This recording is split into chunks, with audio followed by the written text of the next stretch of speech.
They have these like big conferences. Did you ever go to one of those? I went to one and I was like, why the fuck am I? See, that's what I mean. I guess this kind of the people that like go to these and actually enjoy them, I don't think they're learning anything. Like they may be like, if it's someone like, and at the end of it all, like when people recruit you, you are their paycheck. Yeah. Keeping you on is getting them. MLMs or entrepreneurship or anything, it's like not everyone's going to be good at it. My problem with it is they sell it in the way that it makes it look like everyone can be successful. What is going on, everyone? Welcome to the Awkward Tea Party, the place where Max and I awkwardly fumble through anything we want to talk about. It is late. We talk about anything from pop culture to work to business to it's anything we want to talk about. And it's also a great opportunity for us to spend time with each other publicly. Oh, just fuck it. Let's just go right into it. So MLMs. Gaslight, gatekeep, girl boss. Oh my God. Peace out, breeze. Emeroy comes up to you from the shadows. Hey, girl. Hey, girly. Hey, girly. You want to make some extra cash? So how many people have tried to get you on their MLM? You know what's funny? What? Okay. Everyone. I was in an MLM before. I was in part of Herbalife because the reason I bought into it, because the environment felt very similar to my leadership program. There's a certain way they talk, and it feels very. Some people feel like it's culty and all that because it is a cult. It is a cult. But some MLMs feel super culty. Way more culty than Herbalife. No. Herbalife claimed that, some of the supplements cured cancer. Oh yeah, no. Some of them like super guilt trip you for not being, if you're not participating enough or whatever. Oh, so they love bomb you, and then and then it's toxic positivity where you're just like, oh, I'm not feeling really good today. Like, you're not allowed to say that. Yeah, I felt that like once from my leadership program from this fucking I was like, I was mad because I essentially felt manipulated from this one other person in this leadership program to get someone to sub my class so I can show up to a charity event. And then lo and behold, I see another motherfucking person from the program show up 2 hours later because they had work. And I was pissed. So it's like, don't be, using these fucking tactics to manipulate you. So for me, and it helped me out in terms of a lot of emotional intelligence stuff. But anyways, I digress. Herbalife, that's one of the reasons I joined Herbalife, because it felt the same, but it didn't feel in depth from what I got from my leadership program. But also I joined it because I actually got results. I went from 150 to 1. So I was like, so you're a product of the product. Oh. I was a product of the product. So I was like, all right, I believe. Oh my God. So, and I actually, to this day, I'm not going to lie. So you're one of the rare people that it worked for. Yeah, and to this day, it's probably my top 3 in terms of best tasting proteins. Effective, I don't know, but tasting, it was bomb. Okay. So that's why I liked it, because so I figured, cool, I like it. I joined. I might as well become like a coach myself, one of the health coaches. So I joined. I enjoyed the selling process, because prior to my leadership program, I was afraid of enrolling people, so to speak. That's what they called it. Now it's because they want to try to avoid the word selling. But now there was a point where I figured, I need to stop coming from a place of, I need you to do this, to like listening deeply to the point of like in their life and seeing how it can potentially fit. And because I think the biggest problem was like people talk too much of how amazing it is instead of listening. That's where I got good. I was like, ooh, I can sell. I was good at pushing product. But the thing is, the commission sucked. They don't want you to push product. They want you to recruitment. Yes, fuck that. I didn't want to bring anyone on my team who didn't want to be in it. I was like, why? Let me push product. Give me a better commission. Sucked. If they actually gave me more commission, I might have like actually just done sales. I loved that part. I still do. How do we get clients?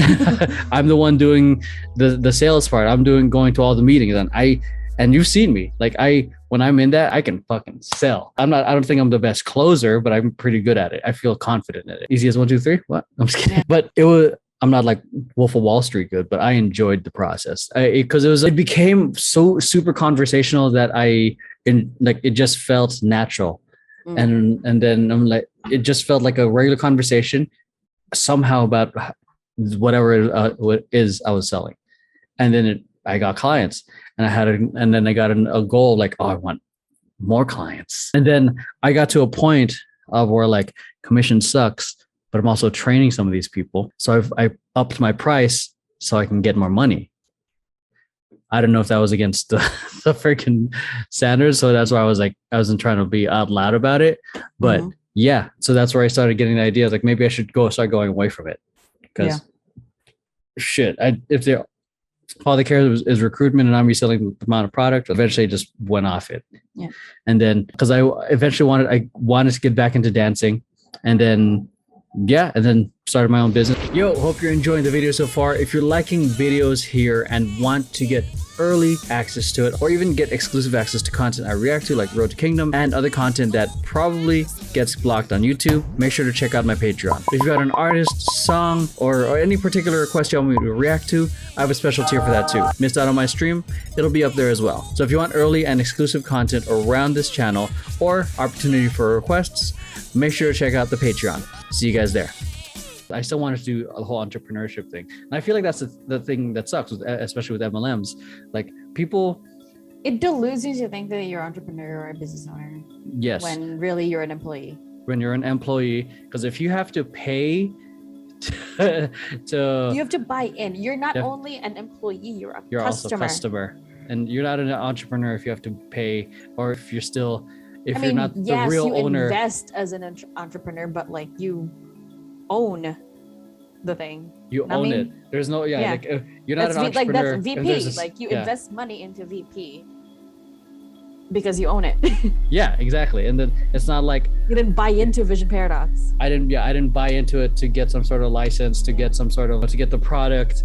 And then say, hey, I'm a entrepreneur, but then or a business owner, but then there's the owner. It doesn't even make you a business partner. Yeah. And then the whole thing about people saying that the 9-to-5 is also a pyramid scheme. Okay. When people I'm an employee, I did not buy into my job. I didn't pay you to hire me. I'm just kidding. No, I bought you drinks. You bought me drinks. Does that count? No, I feel like that's part of the schmoozing part for anything. I've done that with some clients. A job interview is not schmoozing. Like the job interview I had with you was unconventional. A real job interview is in a conference room or an office with 1 or 2 people. That's true. The job interview ended up just springing on us. Okay, so here's what you do. I'm like, what? Yeah, okay, but before I answer that, can we get this man another drink, please? Yeah, the whole I'm assuming everyone listening or watching to this is familiar with what the MLM or pyramid schemes are. The thing is that what makes the argument with a lot of people with MLMs is that they have a product. Pyramid schemes don't have a product, and that they're legal. But there's a whole product is also fine. Herbalife work for you. You're like one of very few outliers or whatever. But let's say something like LuLaRoe or Unique, like the makeup products. Yeah. Like those products are literally crap. Yeah. And that's the thing. Oh, speaking of LuLaRoe, it keeps getting recommended to me on YouTube. The segment on Last Week Tonight, this was already years ago, on Last Week Tonight with John Oliver about MLMs. And then they were on the topic of like love bombing, and initially when you first join the team, when you first buy in, you're like, oh my god, girl boss, yes, let's go. And then if you're not recruiting enough, like they'll be encouraging for a little bit, it's like, oh, it's fine, it'll happen, blah, blah, blah. And if it's not happening within the amount of time they expect you to have for it to happen, that love is gone. They berate you and they freaking that love is gone. They don't include you in things. They don't invite you to shit anymore. They don't talk to you. And then if you're in this Facebook group with them, which you are going to be, let's say you go into this Facebook group, let's say you got a shipment of products in, like leggings. You got a shipment of leggings in, you open the bag, it smelled weird, it smelled damp. You ask the people in the Facebook group, did anyone else experience this? Your post gets deleted, you get DM'd, do not post shit like that, because then that makes it look like our products are crap, which they are. No. Yeah. Oh my god. Because if it was a fluke, then be like, oh my God, so sorry. We'll send you new ones. No, there's this, the amount of the impact. I would say like I'm one of the few people that it's impacted me positively as a product user, but in terms of a business, it was shit. I think it also depends on like the mindset of you going into it, because I think for a lot of people, the mindset of them going into it was a whole belonging thing. It was belonging, and it was they were vulnerable somehow. They need money. They need they they needed a side hustle or whatever.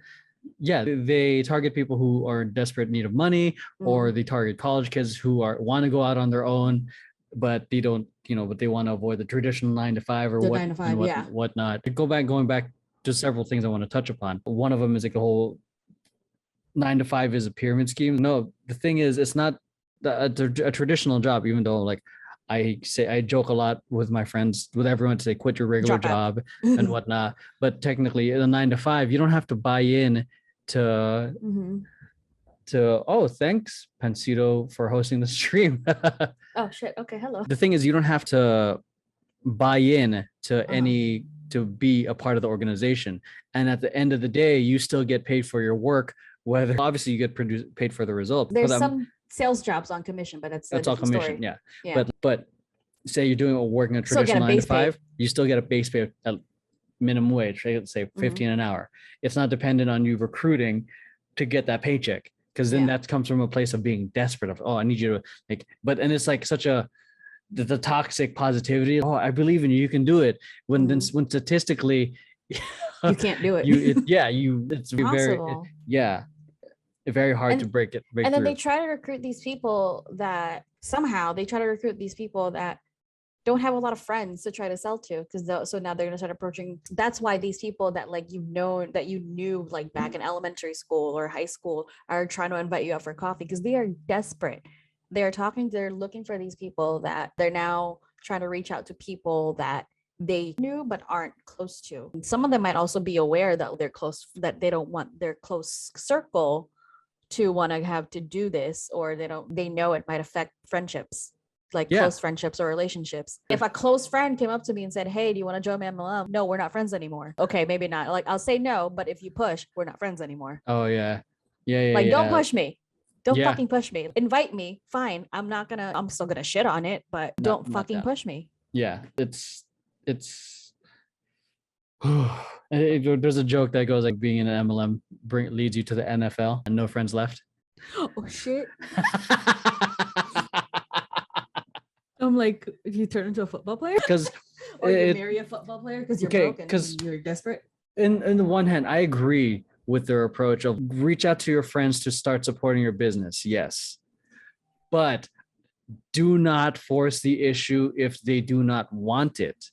You no matter, it doesn't matter how good of a salesman you are. You can't sell to anyone who's not interested, to anyone who's unsellable. If they're selling to friends is a double-edged sword. Because it can easily it can make or break a friendship if you're not gentle with the approach. If you're aggressive, and then they'll be like, why are you like pushing it so hard? It's and because then you can, it smells of desperation, or they do the whole, see, you won't support your friend's business. I'm like, first of all, it's not your business. This is not your business. You're an employee. As much as I would like to get you out of this, I don't want to put me in jeopardy just to try to get you out of this. Like this, to get you out of this financial hole you've dug yourself into. If your product is good enough, I might buy some product, but I will not join you. I will not be a boss babe with you. Okay. What do you call it? My family's been suckered into MLMs. My mom was in Mary Kay or something like that. Ooh. Yeah, she tried. Did they promise her a nice pink car? I don't know, man. I just remember seeing boxes when I was younger, and then there's shit too. And there's some other product where it was cooking tools, utensils. Chef something? Pampered Chef? I don't know, but I think it's Pampered Chef. Probably. And my mom tried to push it to Steph because, what do you call it? Since she was going to culinary school, and then, man, and then I appreciate my mom trying to make that side hustle, trying to get that extra cash, because obviously there's a cap in the job, in a regular job. Yeah. And then I just wasn't a fan of how she approached it, but she was like, I'm trying to pay for my kids, so you're trying to give a sob story. And I'm like, they trained her to do that too, probably. So I'm like no one's, people got their own shit. Yeah. Some of these like MLMs, they get to know, they'll get to know you, and then when you start opening up about like your like vulnerable side, oh, like I have kids, or I'm not sure, might make rent, that you're friends now, so you're opening up, and they're like, oh, talk about that at your next pitch or whatever the fuck. Use it. No, like that's not how you get people though. That's the thing. It just like I will feel bad, but at the same time, please do not. No. People have their own needs. They have their own problems. So are you are you selling to me, or are you a charity case now? Yeah. So it's because then do you not have faith in your product that you're just gonna give me your sob story in order to buy into it? Yeah. And then Steph actually joined LuLaRoe, but the thing is, she got the product. There's a complication. I heard their leggings are literally see-through, even if you're not thick. I don't know, but I do. Jordan really likes the leggings. I mean, well, they're soft. So I just have her shipment, all of it here. You still have it? I still have it. And I was thinking of just selling it on Facebook Marketplace for on the low. $1 each, because it's good to sleep in. But here's the thing, like when LuLaRoe, like she got in when it was young, and people were making, like, it was still technically ground floor. I think LuLaRoe was trying really hard to compete with the Lululemons. That makes sense. With the Lululemons, so the names are very close, but also they're boasting these like patterns and the designs or whatever. Like I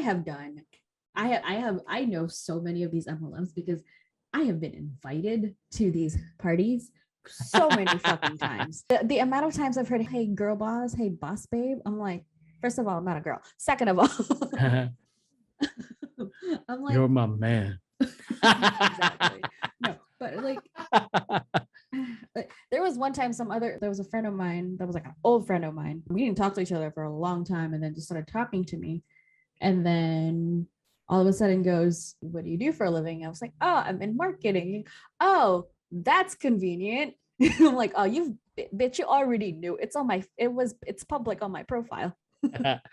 It was public on my profile for a little bit. I'm like, bitch, you already knew I was in marketing. You were just trying to act like you were interested in my life.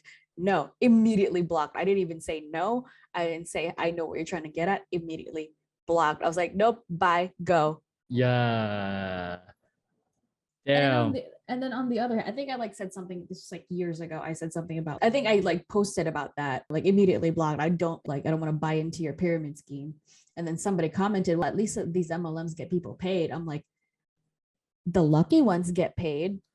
Yeah, that's so like there's still. So if I'm sorry, I hurt your feelings. If you're in an MLM and you're getting paid, good for you. But a lot more people that are probably like been under you in this pyramid are barely scraping by, or are already broke, or have broken into their kids' college funds or whatever. Like sold their house for it, took out a second mortgage. You literally have to step over people to get to the top.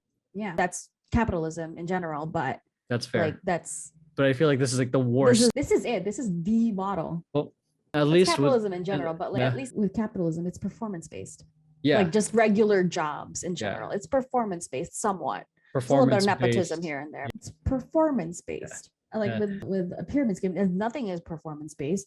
It's just it technically is. Just you just have to keep recruiting, but like you're just gonna run out of people to recruit. Yeah. And the money goes upward, not downward. Mm-hmm. Yeah. What do you call it? When I was first, I think, starting VP, I think I was approached by someone like, hey, there's some other business opportunity. It's been a while. I think it was one of my sister's friends. For coffee? No, I refused. Your sister's friend? One of my sister's friends. And I think it'd be Were good you close for it. With your sister's friends it's all about. Do you just okay? And then they were like, yeah, it's all about entrepreneurship and all that stuff. And I'm like, I see where they're going, because one, I've never talked to you. Two, like you're talking about entrepreneurship, and I'm like, I just started Vision Paradox. I do not have the bandwidth to start something else from the ground up. Yeah, you're already starting something from the ground up right now. Yeah, and that's yours. That is yours. Yeah, like, Yeah, that and you then did not have to bite into because oh, it's oh, oh. yours. My first actually before Herbalife, I was fuck man, these MLM sucker you in. My first one was Cutco. Oh my god, Cutco's an I didn't even know. It's an MLM. Oh, shit, I didn't even know. I don't know anything about Cutco. So I just know their knives. I love their knives. Did you demo it with a piece of paper and go No, my demo and was a tomato and go with mine was the knife and leather and just a quick cut. And then showing the strength of the scissors by cutting a penny in half. Oh, you should sell that to Korean restaurants. So it was, and I liked it because it was like 5 thick pork bellies. So it made it easier for me to push stuff because I see the results in it that it actually worked. I like some of these knives. I still use one of the knives. The one knife you use with the handle like that, that's a Cutco knife. That's the one knife I kept. You kept one knife. Yeah, my mom has the rest. I wanted that set, to be honest, because but get you a set of Damascus steel knives. Ooh, so, just kidding. I'll get it for myself. And then I think I forgot how old it was. I think I was in high school. Did you say that was your first job? Yes. Technically your first? Yeah, it's your first job. Technically my first job. I wanted to avoid everything my friends were doing. You were trying to avoid like the mall, the fucking hated restaurant, Pinkberry, that which was big. Everybody worked. Everybody worked at a frozen yogurt shop. Yeah, the fucking froyo craze that was happening. Pinkberry, red mango, Menchie's. Yeah. So yeah, I was trying to avoid any of that. Or people working in the mall like Abercrombie or American Eagle or Anchor Blue. The ones with abs get to work at Abercrombie. Yeah, I was trying to avoid that. So I wanted to do something different. So when I got that opportunity, I was like, cool, wearing a suit, meet all these meetings and shit. And then obviously sold. I got to sell a couple knives. And it was nice to earn a paycheck just through selling stuff and not the conventional way. The thing is, like, I was super introverted then. And then all they did was tell us, read the script. And then it says, demonstration here. Did the demo. I managed to make a few sales, felt good about that. But at the end, I obviously left because it was all lead based. Obviously, every business you want leads and customers, but it felt like it was the usual like friends, family reach out. I was a kid. I barely knew. Mom, can you can you talk about to your friend about this? Yeah. I mean, and then one of my mom's friends, she was trying to talk sense into me because she knew I was in here, but she just wanted to listen. It's like, and she's like, aren't you an artist? I was like, yeah, why are you doing this? I'd much rather pay you for art than this right now. And I'm like, whoever she is, you the MVP. And then, but the thing is, I was so young to really see what she was talking about. I just wanted to get the sale. She was trying to lead the thing. She wasn't, I think because she knew that you were a headstrong 18-year-old boy, that you were, the second she says, don't do this, you're going to be like, I'm going to do it more. Yeah. A young man. Prove you wrong. Wants with that kind of ego. Yeah. So she was just trying to lead you. She was trying to show you the way, but you had your blinders on. Yeah. I'm trying to remember if I actually drew something for her instead. I feel like I did. Yeah. She was like trying to show me like the light. Yeah. See, no, you're getting paid to do something you like. Yeah. And then, but the thing is, I was like, no, I want money. I want like, and this I felt had more. And also, you're probably also conditioned to, probably not from your mom, but probably just from society, to like art that doesn't pay the bills. Yeah, because unless you're lucky. Yeah. Then, yeah. Either way, like I left once college became demanded more of my time. But for me, whenever I'm doubting something in terms of being nervous for a pitch meeting, I always go back to Cutco, even though it was like an okay experience. It didn't force me to do anything. But you sold knives even though you didn't like talking to people. I was like, I can sell knives with a shitty fresh out of high school with a shitty delivery. I can sell this with better delivery this time, and it's not a fucking knife. Yeah, and it's not commission based. Yeah. So albeit I think it's more so I can pay everyone now. No, was it? Oh yeah. So all these like DMs I'm getting, or Facebook event invites, color street party. That's nail polish, but it's at a sheet and it's convenient. And especially because because I started getting my nails, actually getting my nails done, with designs and shit, and not just black. Or whatever. I'm honestly thinking of coloring my nails black. I'll do it. Yeah, do it when you're here. Oh, you're gonna be useless for a while. Why? Drying. Oh, I was I'm like, not bringing my lamp. no, I thought you were talking about for a week. I'm like, I can't do anything for a week. I'm not No, gonna take my whole lamp with me. Just the I'll just give you a regular colors. nail polish, but you're gonna be doing this for a while. Just show Jordan that it's okay for guys to Do you get their want nails black colored. or do you want like a dark green, a dark red? We'll play with it. I'm Black okay with. and I'm open to red. colors. Black and red sounds cool. Okay, I already know what I'm doing. Okay. Okay. Anyway, because I used to do this all the time with my own on my own, like in high school. So because I went to an all-girls school.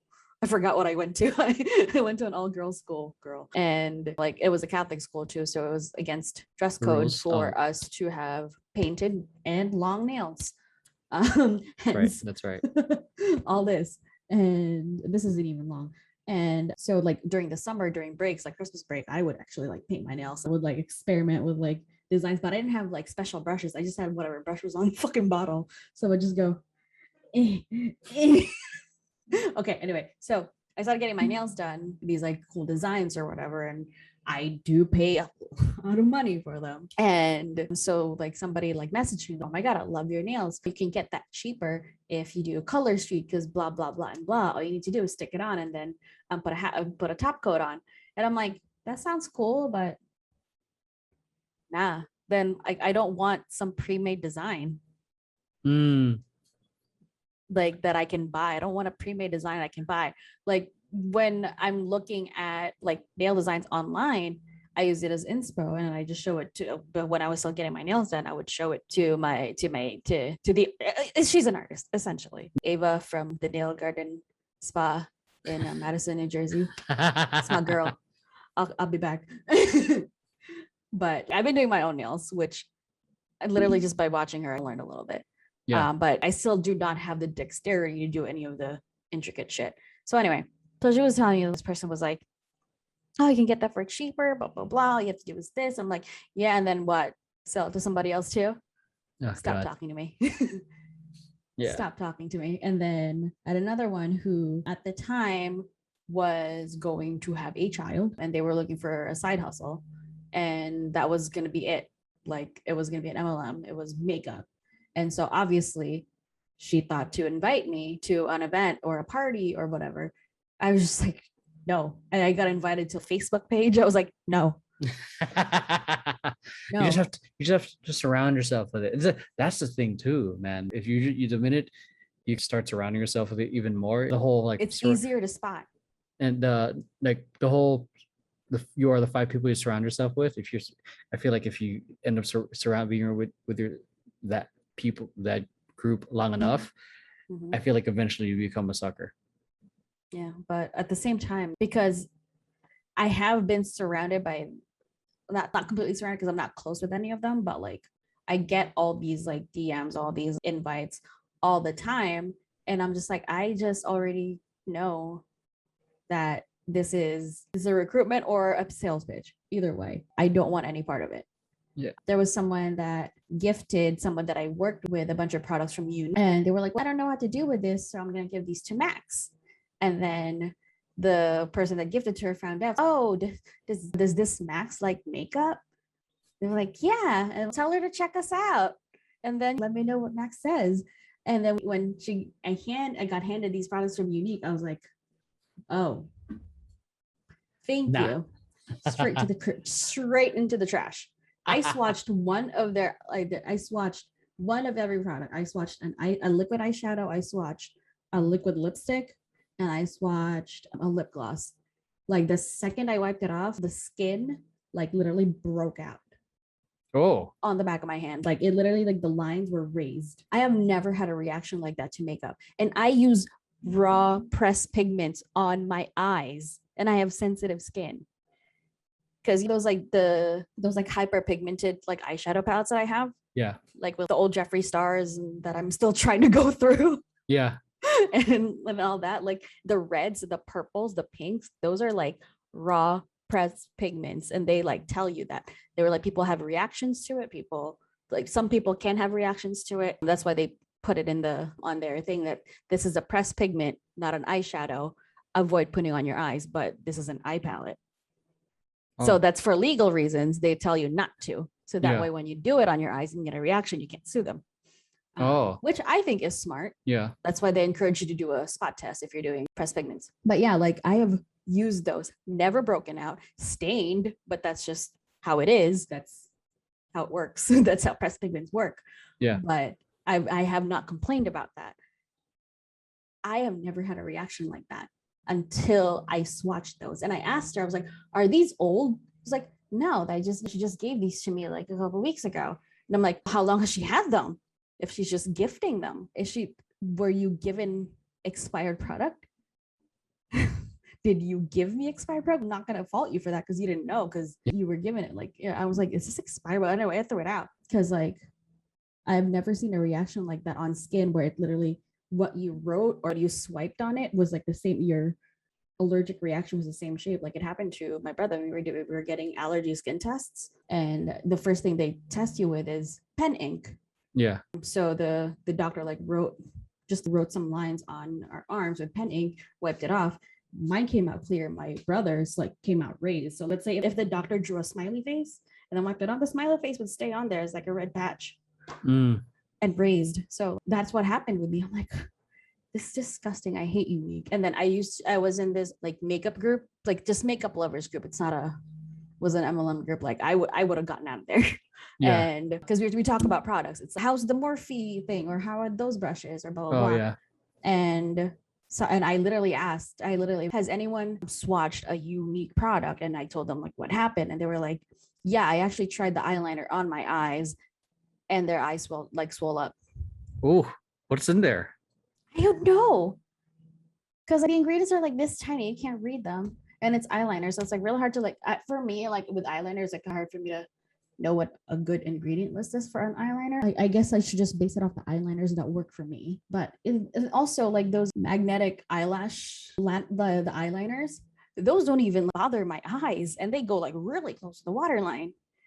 And I'm like sitting there, I was like, how, like every single time I try a new product on my eye and I don't get a reaction, I'm like, how bad were those eyeliners? How bad was that lipstick? What if I actually put that thing on my lip?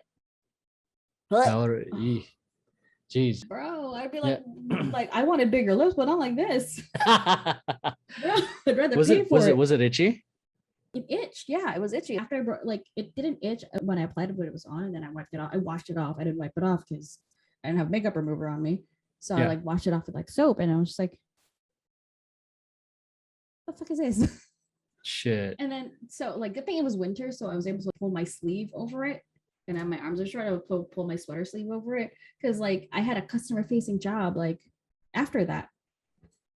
Like I can't show these people like, oh, here's your credit card with like fucking what look like claw marks. Yeah, dude.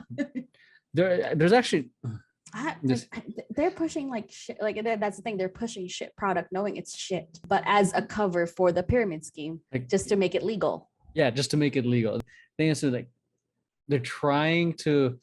The pricing with people are so interesting because some of these products are expensive. Yeah.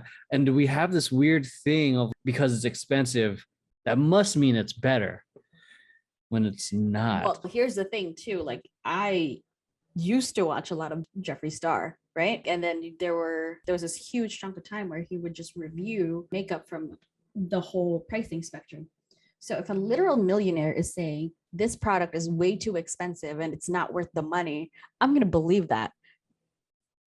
Like, I think, I don't know how much, like, I'm not going to look it up because I don't really care. I'm not going to give their website traffic, but I don't know how much like a lipstick from Unique would be. Like, let's say it's $20 for a shit lipstick, or I can pay $32 for $32. It's a little bit more expensive, but hey, it works. It stays on. It doesn't budge. I can eat like a freaking cheeseburger from Five Guys and it doesn't move. Yes, and I'm talking about Jeffree Star and Fenty. Oh my God. There's actually one person that I thought did a great job trying to get me into their MLM. Oh, do I know them? No. Okay. There's an old rival, old acquaintance. We were from rival competing dance teams in high school. And then the thing is, he actually we actually talked to each other like friends for a while. Like Mm. he didn't try to sell me anything. Hey, how's it going? How's it going? And he actually was curious, like, hey, how's it going with your business? What you doing? All this stuff. Actual conversations instead of like, here, this is what's so great about the product. Do you want to get coffee? Yeah. And then what do you call it? And then and I didn't even know he was doing anything like that. Oh. Like his Instagram didn't show it or anything. And he's like, hey, let's catch up. Let's talk business. Boom. I was gonna fucking talk about it because apparently he's one of the top people. So which was like, so he knows what he's doing. Yeah, I was like, woo, I was really impressed. You were like impressed, but at the same time, you're like, I was like, damn, you almost had me. I was like, yeah, I was like, fuck, but props, good thing I spotted that. No. Yeah, because there was another one that I know of that I used to work with selling Monet or Monet, what MONET. Oh, Monet. Yeah, Monet or something like that. Yeah, Monet or something. Yeah. And made sense. I guess it appealed to her because while we were working together, she was also working a job at like a salon because that's what she wanted to do. She wanted to like work with hair. She wanted to color hair, whatever. Like she went to beauty school. And then all of a sudden she started pushing this. And then she was posting like Zoom calls with her team. And I think at some point when she was trying this thing, she didn't tell me that she was trying this thing, but I'm pretty sure she tried this thing where she would go through anybody that would view her stories and like, message them. Oh my God. Yeah, that's exactly what Instagram story. Yeah. I'm like, I have no choice sometimes. It just goes through it. I'm like, okay, what are you? Okay. I think she goes through, she'll message the ones that either go to the very end or like close to the end. Because there's people that would just like, let's say her first story post about the product. And then I just like swipe through. She won't message that. She wouldn't message me. But if I went through at least 3 to 4 of them, she's like, oh, she might be interested. It's very like top of funnel to the like bottom of funnel kind of stuff. If you stuck to the end, like that means you're interested. You showed some. No, I just do mindless scrolling. Yeah. Oh God. Also, I talk shit about you every single time I tap through. Yeah, like oh man, yeah, that's exactly. I talk shit about your product because just simple Google search. Monet products have been like wasn't there a lawsuit because people were losing their hair? People were going bald. Yeah, I don't know. Yeah, allegedly for legal reasons.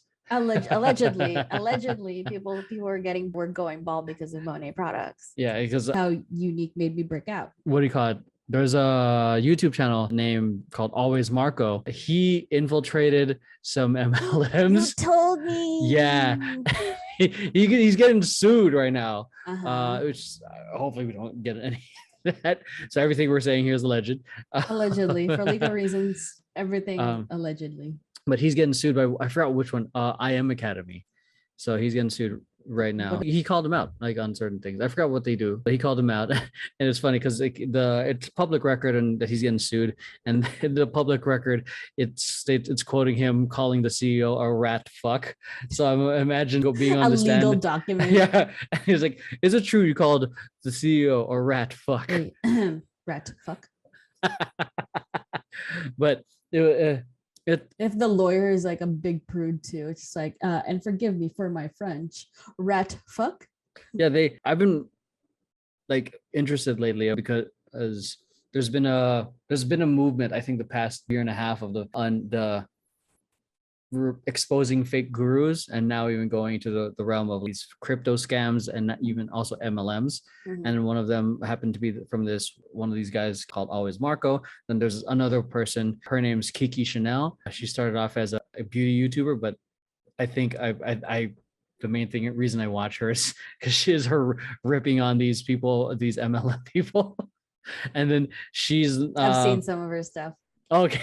Well, yeah, she used to be a beauty guru. I watched her beauty guru stuff, and then she like went into fuck you MLMs, and I'm like, yeah, like, and she showed some of these coaching calls, these group calls, and you brought it up earlier, like where they love bomb you, but if you're not producing the results, they what's the word I'm looking for here? They just harass you, they berate you, they literally do the exact opposite. Yeah, and then they pitch it to you like, oh, this can be your side hustle. But then they're saying, if you don't go all in, you won't get the results you want. What is it? Is it a side hustle or is it my main job? Yeah. Which is it? And if you're going to pitch it as one thing, let it be that. If this is going to be my main job, that I'm not making a lot of money on it, then this is not my main job. Yeah. because yeah, Like I would love to have VP as a job, but oh god, right now it won't pay bills. Right now, yeah, because it's an MLM.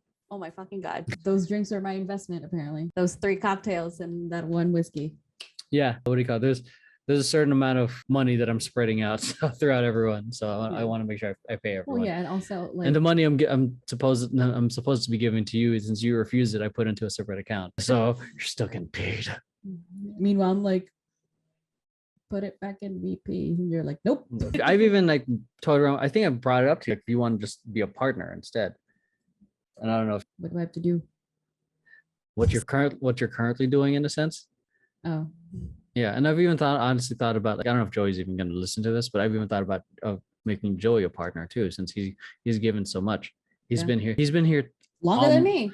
Almost, yeah, like a little, Almost as like Alex. it was Alex, Joey. Then I'm messing up my Gabby? timeline. Huh? What about Gabby? Gabby was there From the beginning, yeah. But then Kevin wanted less because he was way busier. He's much busier now. Gabby decided to step down, and yeah. So I don't know. I just thought I would love to pay everyone at the rate that I would love to, but that would also put everything at risk at going out of business at a high rate. But also like there's also a partnership role, but there's all, because then you can say take more ownership of it. But I don't know. There's these things I'm like, I've got to sort through my head, but that like I've always thought of that. Okay, I'm just making you a partner and making Joey a partner, and then in a sense, you guys help me a lot more than I love Gabby and Kevin, but then more than them. Because Kevin, as though he's helped with a lot of like design stuff and the website stuff. Like I feel for me, when it comes to the whole partnership thing, it's like if you're gonna say you have an X percentage, it should reflect the amount of work. And I felt like in the beginning, I was doing a lot of the work. I still feel like I'm doing a lot of the work. Well, yeah. But even then, I feel like that's a common thing. That's how I know you pitched it to me before, but I was like, because you said that, and also I agree with it. Like, how much more work? Oh no, you wouldn't. Like, how much more work would I have to do then? No, it's just more like you. Because then I barely have any bandwidth for what I'm doing now.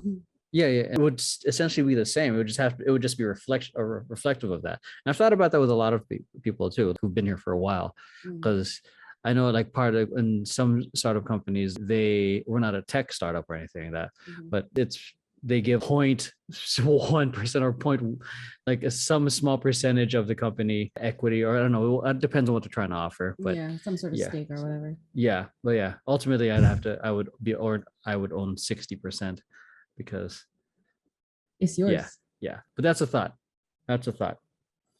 Yeah, and then going back to it real quick in terms of starting a business from scratch, those of you guys listening or watching, check out MLMers, pay attention. Like, check out Noah Kagan.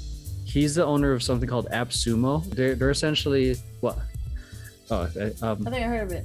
Yeah, AppSumo. My neck hurts. They're essentially like the marketplace for all these new apps and software, and you get them for deals, like the Groupon for apps.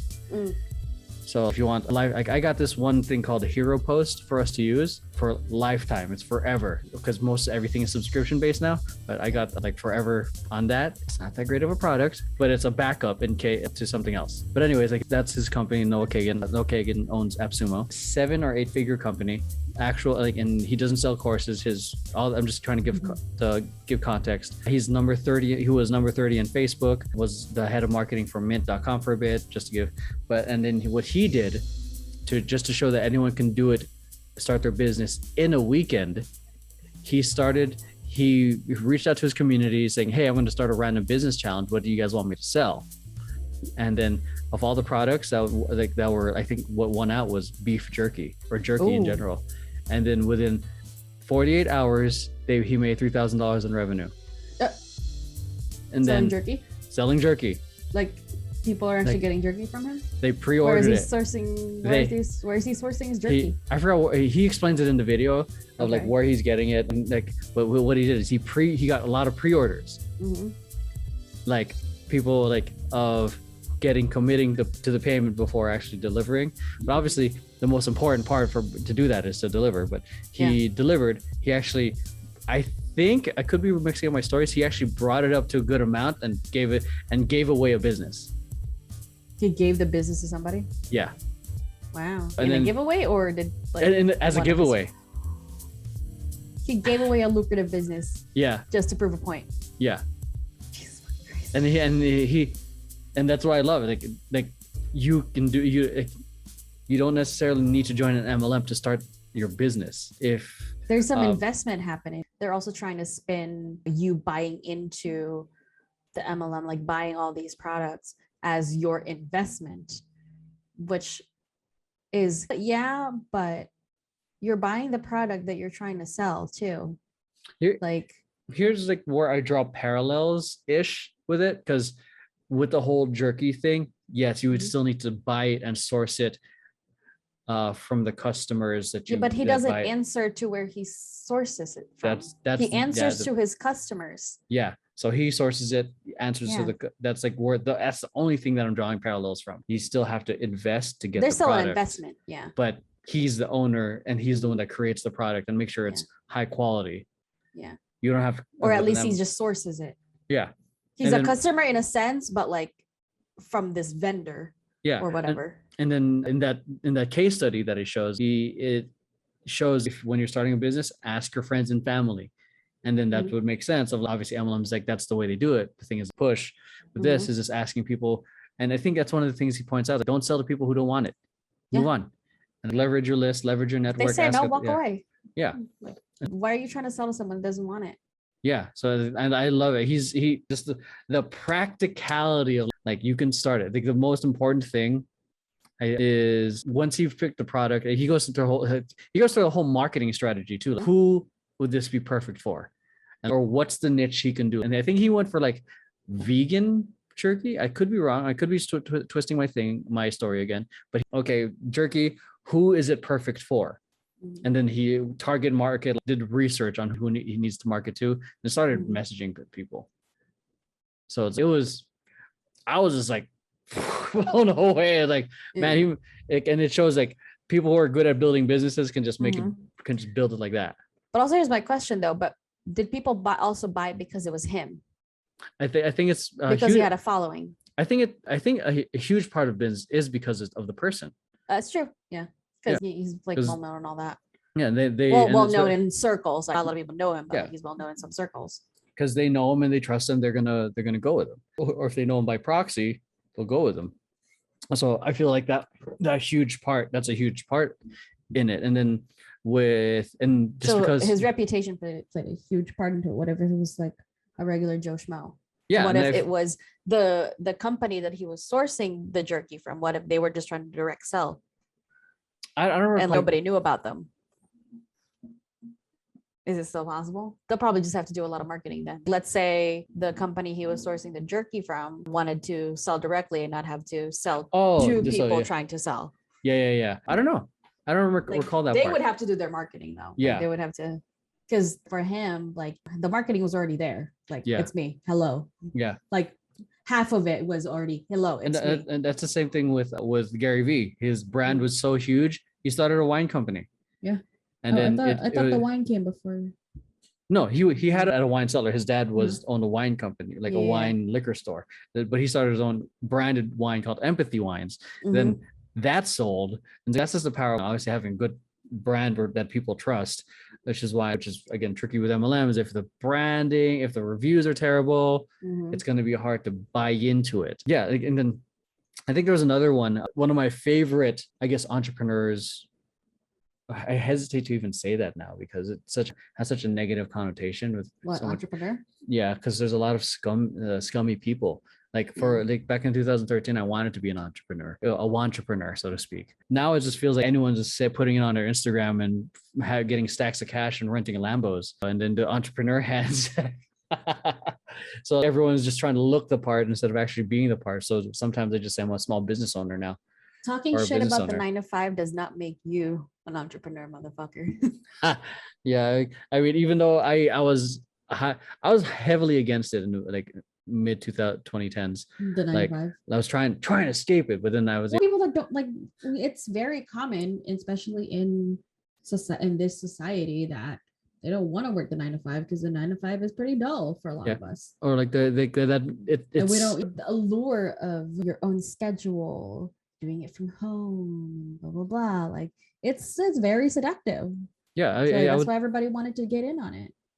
it's Which but is yeah, also something MLMs preyed on. the traditional 9 to 5 someone would even say it's like, it would almost be synonymous with just trying to survive. Mhm. And I would say I'm privileged to somehow get this far with taking that leap, albeit there's a lot of fucking struggle to get here. Like I get to work from home, work on projects and a lot of cool projects. I know it, like even though I say I'm tired, I'm grateful for it. It's a good tired. Yeah, it's a good kind of tired. But people are unaware of there's a trade-off for everything, man. Like Mhm. if you're gonna commit to going all in entrepreneurship or doing your own thing, you better Get ready for the suck. Yeah, you better be ready for you better be good on terms of securing bills, making sure that everything is taken care of. Mhm. If it's one thing, anyone who is not a purebred entrepreneur, I would say don't quit your day job. Yeah, not yet. Do it, yeah, and let it be your side hustle and it becomes your main hustle. Mhm. And that does mean if you're a parent, making extra time for yourself outside of after putting your kid to bed and whatnot. But yeah, anyways, like how did I get to this point? I was trying to talk about, oh yeah, one of my previous the people I used to listen to called Pat Flynn, he accidentally, I'm jumping ahead of the story I want to say, but he started his own food truck company. Okay. He knew nothing about food trucks. Oh, like the actual trucks. He's selling Like the trucks. no, not he actually, food in the trucks. No, he actually started a food truck business. Okay, so Yeah, because you so said food truck company, I'm like, so he's selling. Sorry, but he had nothing, and he was trying to. But his angle was building your website through SEO and content marketing. Okay. And then, which I think if those of you guys who are from the SPI community, which is Smart Passive Income community, what do you call it? Feel free to correct me, because this was when food trucks were a new thing, the new rage. 2013. Yeah, so he was interested in that, but he was sharing, like he was in what his approach was interviewing people who started their own. He I think his thing was trying to be the number one resource for it, and then leveraging that kind of awareness for it for sponsorships and whatnot. Mm-hmm. But yeah, that was his thing, like ground up, and I think it's still going. And it's now one of his, I guess, passive incomes. Wow. Going from like just a simple idea of committing, I'm not going to say all in, but having I'd say one leaning huge thing. into it. Yeah, really leaning into it. Thank you so much for that. So I think a lot of people,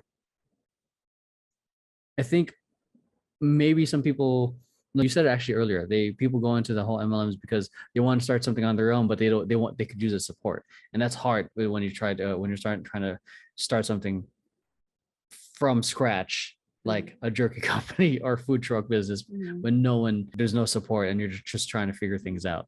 Yeah. But thankfully there's like Discords and Facebook now. Yeah. There's a lot of communities now for literally anything you want. Like anything you set your mind to, there's a community for it. Like on Discord or Facebook or whatever the fuck, or Reddit. And you don't have to cling to an MLM or try to delude yourself into thinking that you have a limit or that there's a limit. Maybe you can have a limit. I'll buy into it, have the product, and not recruit because I'm good on money. Yeah. Like I can sell for whatever and get some pennies here and there. But not a lot of people have that luxury. Yeah. Some people, like the people that are going into it are actually desperate. Yeah, they're seeing it as a way out. Mm-hmm. And then even though it's digging them into a bigger hole. Yeah. Debt or whatever. One would even say I'm glad we're finally talking about this. I've been pitching the MLM talk for so fucking long. One would even say like the path of entrepreneurship is also very expensive. It is. But at least you wouldn't have to pay for anything up front. And you don't have to answer to anybody but your clients or whatever. Or yourself.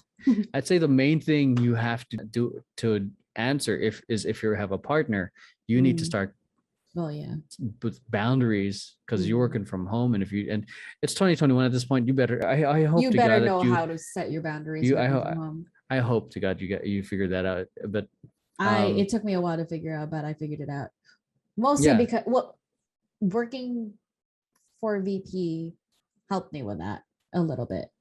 Because I still went on site to work and then when I come home, I do some like VP work or on my way home or on my lunch break or whatever. But I'm able to separate those two things, and then I'll give myself a set time at night to not do any work, period, because I'm so tired. Yeah, I think like essentially like at the end of what I'm hoping people get from this like part of the podcast is that they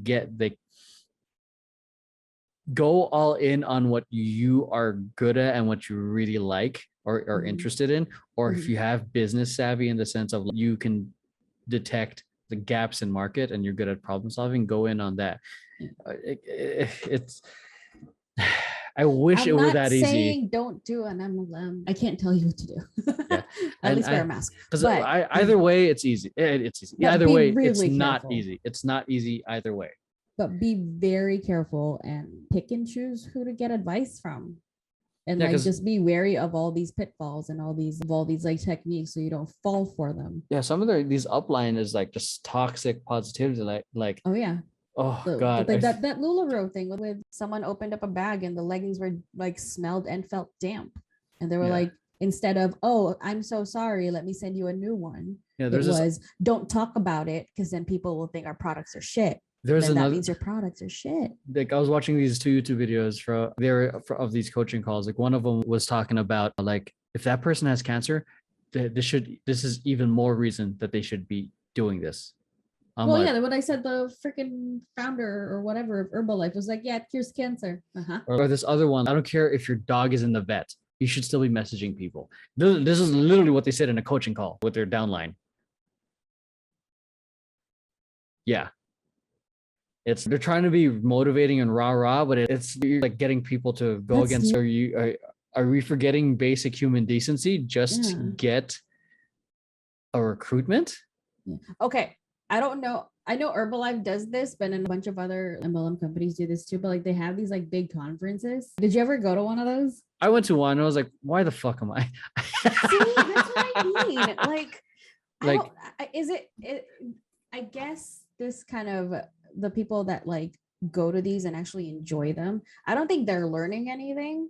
Like they may be like it's a whole conference, so there might be like a section for like the pitches and all that, but I don't know how it works. But for me, I think this is just mainly targeting the people that are just desperate for a community now because they probably have lost relationships because of being in this company. So now they're putting everything into this. I think that's one part of it. Another thing is like when you see people earning these awards for a certain amount, the Millionaires Award Club, whatever it is. Oh like diamond, black diamond. And then because now it's people literally around you. That's also like a sales pitch for them. This could be you. And then other people's success stories. It's more becomes just like an echo chamber.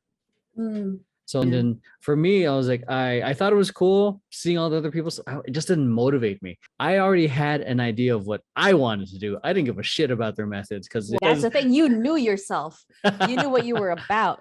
Some of these people don't know what they're about, and that's not a read. Yeah. That's not a read. It is very rare for somebody to know what they're about, like that early on in life. It took me a while to know my worth. Like I was working, like especially like when lockdown happened, I was the marketing assistant, but I wasn't doing marketing assistant things. I was doing when I was doing grunt work in person, like on site. But when we had to do work from home and we had to cut down on staff, like I was doing everything. I was the entire marketing department.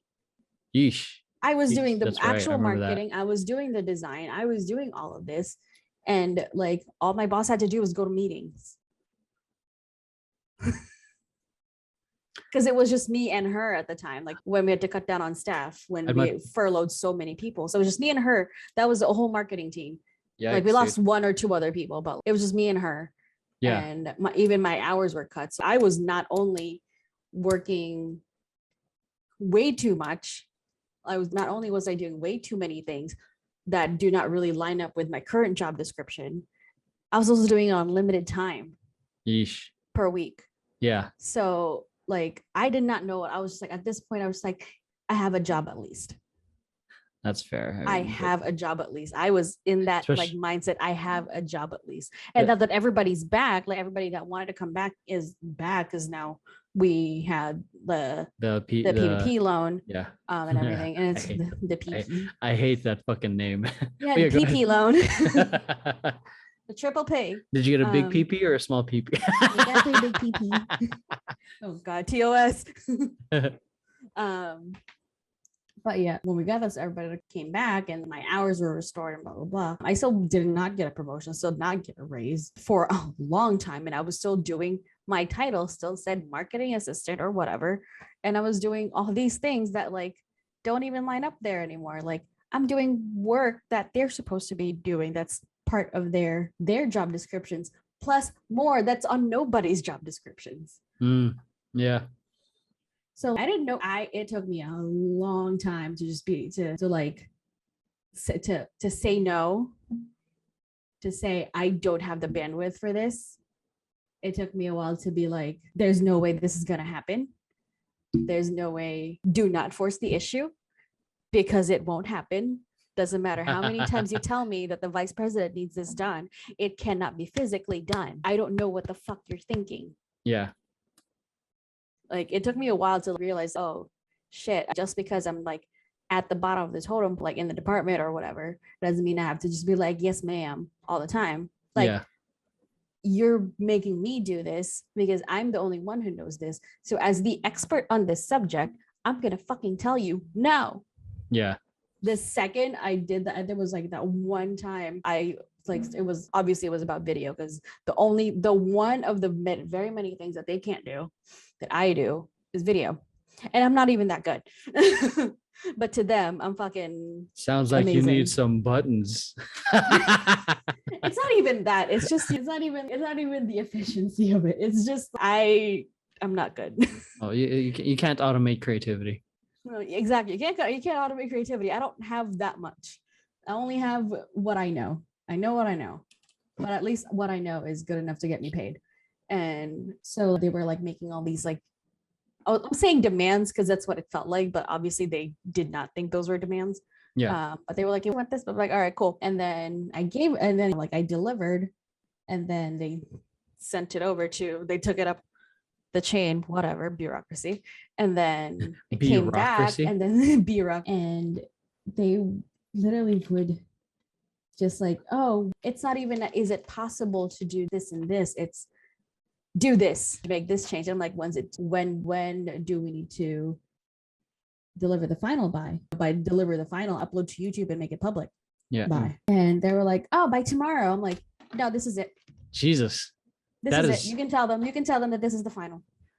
There's no way. There's no physical way this can happen. And then there was another time, it was like the same situation, but it wasn't tomorrow. But I said, okay, but I'm also doing the following things that none of you can do either. It was Facebook ads. It was a whole ad campaign with 15 different pictures that I have to make.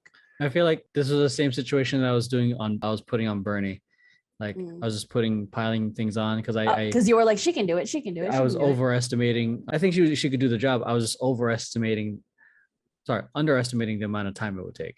Yeah. And I didn't take that into consideration. So no, but like you're in your head, you're just like, oh, Bernie can do it. I'll just give it to her. But you weren't like thinking, does she have the time to do it? Does she have the bandwidth to the bandwidth to do it? Yeah. Like because that's how they were with me. Max is the only person that knows how to do this. So Max will do it. Yeah. So then I told him, like, so there was another time, like it was in a meeting, like a Zoom meeting. I was just like, so what are you taking off my hands if I'm doing this? Who's taking what off my hands? I'm like, I am doing the following, this other thing, and this other thing. So these 5 things, somebody can take off my hands. These other things, I'm the only one that can do it. So I have no choice but to keep them on my plate. Yeah. Who's taking what off my plate?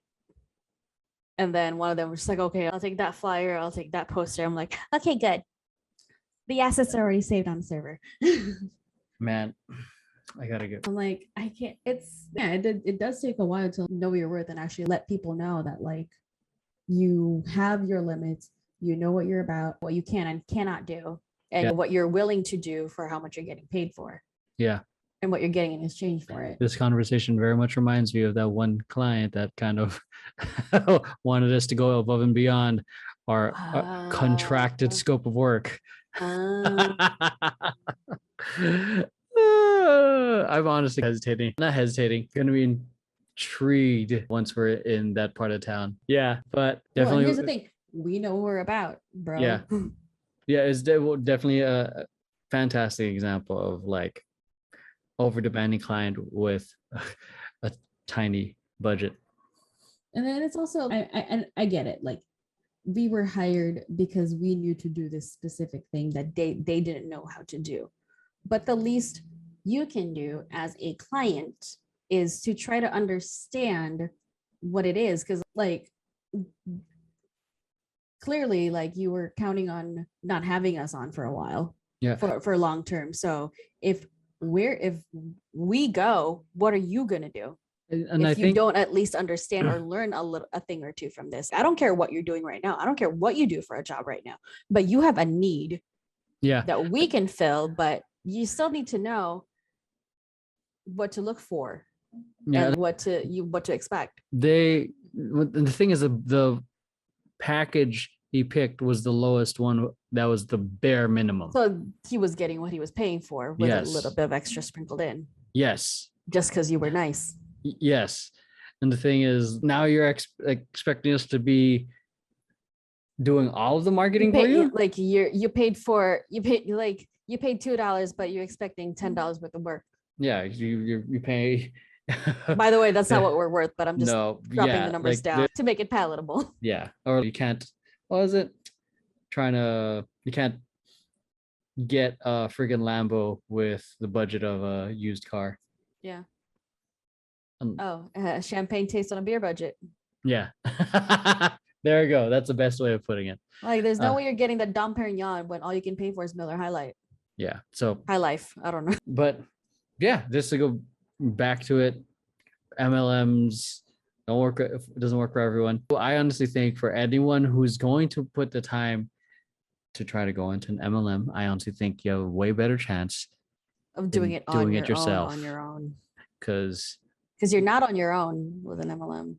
Like, and then the thing is, it might just be like the wrong type of advice packaged nicely, and it could be just someone like, and at the end of it all, like when people recruit you, you are their paycheck.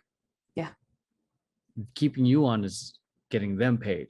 And then whenever I do get into a long enough conversation with somebody that was just trying to recruit me or sell to me, I feel grimy. Like, I do not feel good about it. Like, it's like being in Demon Slayer when like Tanjiro smells demons. Okay. Right? Yeah. It's like gross, bro. Like, how do you not feel gross? I feel gross for you. Yeah, and that's the thing. It can be, and like not everyone in an MLM is like evil, heartless, or whatever. No. They're probably just good at it, like your friend. Yeah. But how do you not feel just the slightest bit of grime? Here's the thing too, like with MLMs or entrepreneurship or anything, it's like not everyone's going to be good at it. My problem with it is they sell it in the way that it makes it look like everyone can be successful. Can do it, yeah. Yeah, but in reality, it's just like becoming a professional athlete. Very small chances. Yeah. And the same thing with that. Professional anything, professional dancer, professional athlete.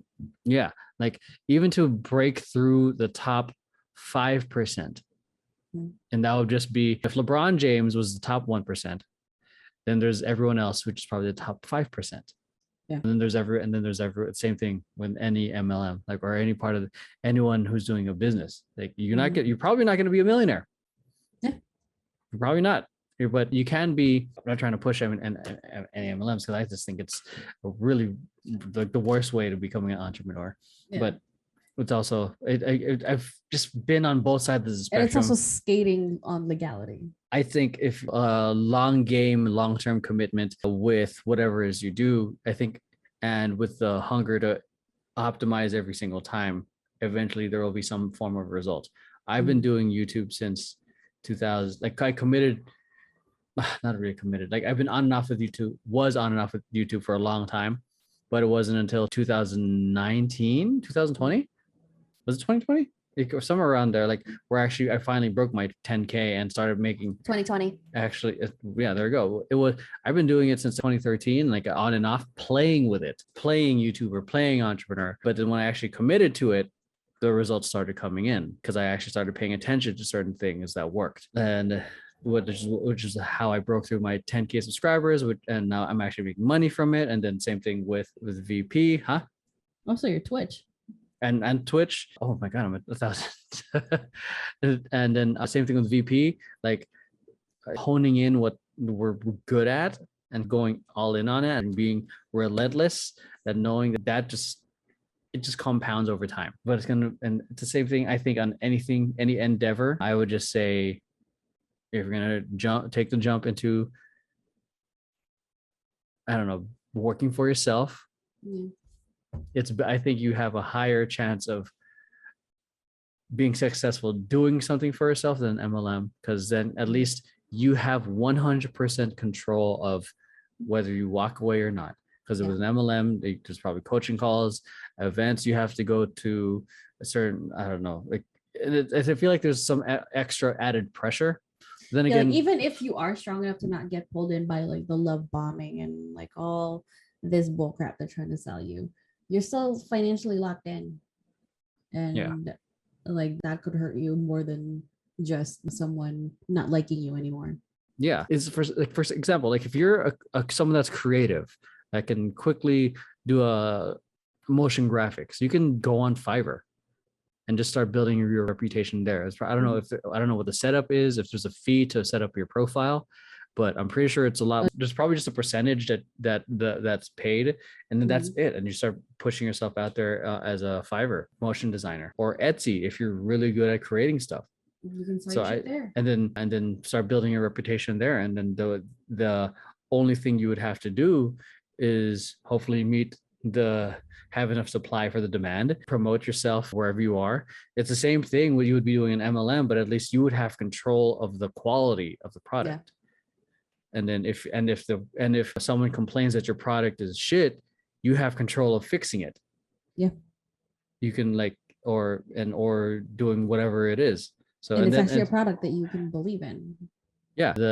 With that, at least when you have to do the customer service side, and that is part of every business, even like you can't avoid that, like at least you'll know what to fix. You'll know you'll be able to handle it, and you give them an actual answer instead of actually at least the ethical one, because I know there's people that bullshit their ways with other people, but you'll be able to make it right if you have the actual good heart and sense to serve your customer as well.